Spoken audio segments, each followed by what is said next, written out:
Quand on se retrouve face à un grand changement, hein, Mm. un job qui se termine, une nouvelle passion qui débarque, comment on sait s'il faut foncer tête baissée ou plutôt y aller pas à pas? C'est pas évident. Non, c'est clair. Aujourd'hui, justement, on explore un peu ces deux modes de fonctionnement. Ceux qui ont besoin de la pression, de l'urgence, et ceux qui, au contraire, ont besoin de tout bien planifier. Oui, et l'essentiel là-dedans, comme on va le voir, c'est vraiment de comprendre sa propre nature. C'est ça le plus important. Se connaître soi-même, c'est l'outil le plus puissant pour traverser ces moments. Il n'y a pas de bonne ou mauvaise façon, juste des énergies différentes, quoi. C'est intéressant, ça, l'idée d'énergie différente. Commençons par ceux qui carburent à la pression. On connaît tous, ou on a tous été peut-être, cet étudiant qui bossait que la veille des examens Ah oui. et qui s'en sortait super bien. Ou qui lançait des trucs importants vraiment au dernier moment. Exactement. Pour certaines personnes, l'approche de l'échéance, ça crée une sorte de clarté, une concentration hyper intense. C'est quelque chose qu'elles ont du mal à trouver autrement, en fait. Hmm. La pression, pour elles, c'est pas du stress négatif, c'est un déclencheur.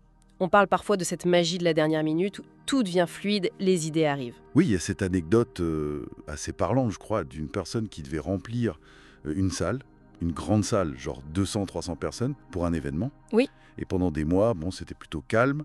Et puis, tout s'est joué dans les 3 derniers jours. Et ça a marché. C'est quand même fou, non? Un pari hyper risqué. C'est l'illustration parfaite de la stratégie brûler ses vaisseaux, comme on dit. C'est-à-dire qu'il n'y a plus de retour possible. La seule option, c'est d'avancer et de réussir. C'est ça.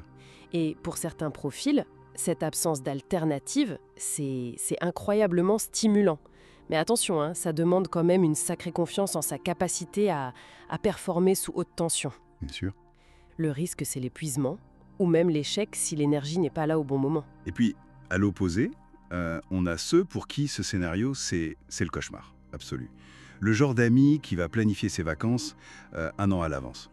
Pour qui l'imprévu, c'est juste l'angoisse. Planification, c'est pas du tout une contrainte, au contraire, c'est une nécessité vitale presque. Ça apporte la sécurité, la visibilité, ça permet de découper un gros objectif en petites étapes. Plus gérable, oui. Voilà. Et l'absence de plan ou une deadline trop serrée, ça peut générer une anxiété qui paralyse, qui bloque complètement l'action.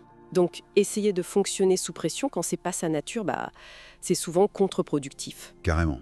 Alors, comment on fait le lien avec une situation très concrète? Mettons le coaching, mais avec des responsabilités, une famille. Comment on choisit sa stratégie, là? C'est là que l'introspection devient hyper pratique, vraiment.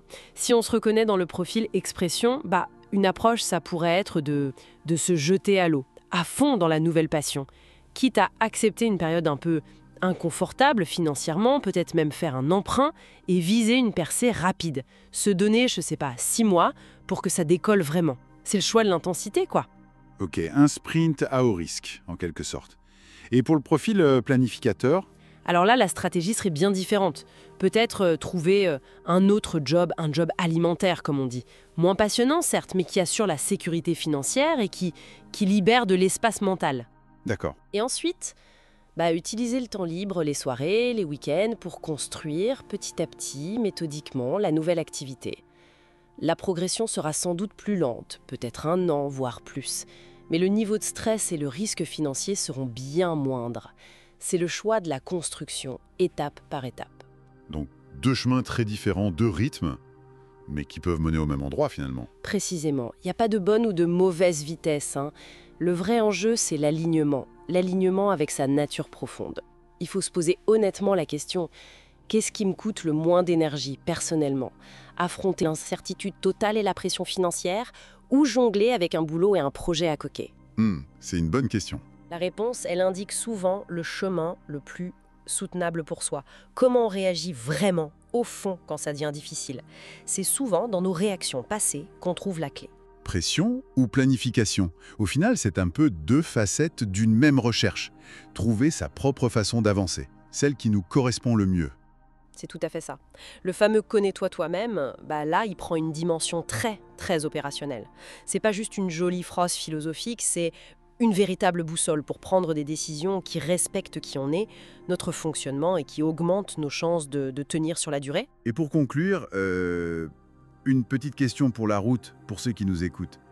En observant comment vous avez géré les défis passés, quelle énergie domine chez vous, vous pensez? Prendre conscience de ça, ça pourrait bien être le premier pas pour aborder le prochain virage avec plus de justesse.